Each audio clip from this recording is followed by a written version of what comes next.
Hey, welcome to the Relentless Positivity Fitness Podcast. I'm your host, Joe Martin. Let's talk about summertime. Currently the summer when I'm recording this right now. So I want to talk about an old folk song by the Kingston Trio.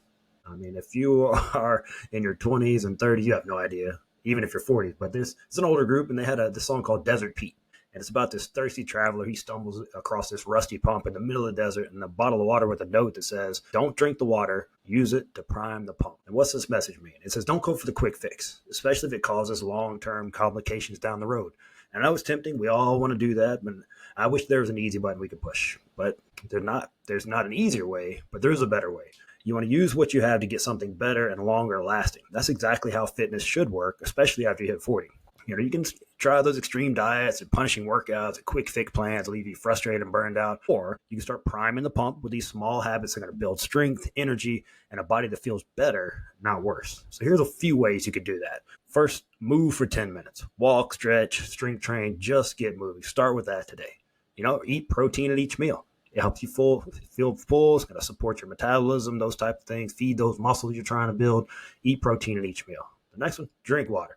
I know it comes up a lot. And a good rule is half your body weight in ounces per day, but a more achievable goal is drink more water than you currently do now. You drink 10 ounces right now? How about 16? Could you do 16 ounces? You do 16 ounces? Could you do 20? And work your way up from there. If you're drinking zero water and you try to drink half your body weight in ounces, you will spend half your day in the bathroom. That's just the way it is. So you got to ease your way into it. Don't try to go whole hog right away. Just drink more water than you currently are now and start tracking it and getting better as you go. And then go to bed 15 minutes earlier. It's going to add more energy and fewer cravings. What's going to example out of that. But 15 minutes, you could do that. And then just be intentional about it. You'll make it happen. And then do one thing that your future self will thank you for. One small win at a time. You don't need to overhaul everything overnight. Just use what you have to get things flowing in the right direction. Flowing, see, prime the pump and all that. Let's direct this towards summer, since summer is here. And summer is awesome. But it's usually when people lose their momentum and their progress. So here's a few stats I pulled up and some research that I found interesting about summer. 68% of people say they struggle to maintain a consistent workout routine during summer due to vacations or schedule changes, social events, those type of things. And a study from the Calorie Control Council, CCC, found that the average American consumes 600 plus extra calories per day during the summer with grilling out at barbecues or parties and vacations, 600 extra calories per day. Pretty hefty right there, no pun intended. Over 50% of people admit to eating less healthy during the summer compared to other seasons. And then summer heat and longer daylight hours can reduce sleep quality. It's going to lead to reduced workout motivation and increased cravings for those high sugar, high carb foods. And then MyFitnessPal found that 1 in 3 people who start a fitness program in spring stop working out entirely by midsummer.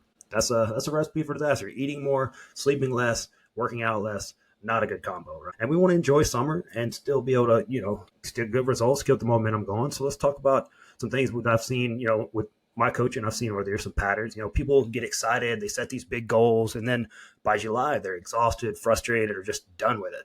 So how do you set goals for the summer that actually stick without burning out? I like to switch the focus from what you want to how you'll get there. Not, hey, I want 6-pack abs. That's kind of a great goal, but how do we get there? Let's talk about that. Let's choose behavior goals, not just outcome goals. Saying I want to lose 15 pounds is great, but saying I'll work out 3 times per week or I'll eat vegetables at lunch and dinner is a better path forward. Number 2 on that, back then, you want weight loss is going to be a byproduct of those consistent actions. So the next thing you want to do is make it repeatable on your worst day. If your goal only works when you have perfect energy, perfect weather, zero stress, it's not going to last.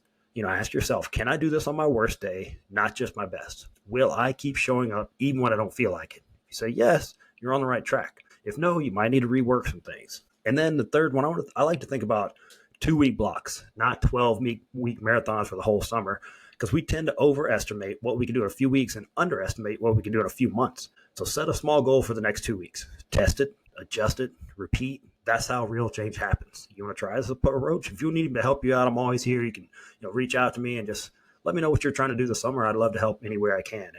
But the main thing is just finding a plan that actually fits your life. No extreme, no burnout, just small wins to stack up. And small doesn't mean easy, it just means smart. So let's build something we can be proud of this summer. Just keep that momentum going. Even if you can just break even this summer and then get back into it in the fall, that would be amazing. So get those goals in there, prime that pump, and let's keep things flowing. I'll see you next week on the Relentless Positivity Fitness Podcast.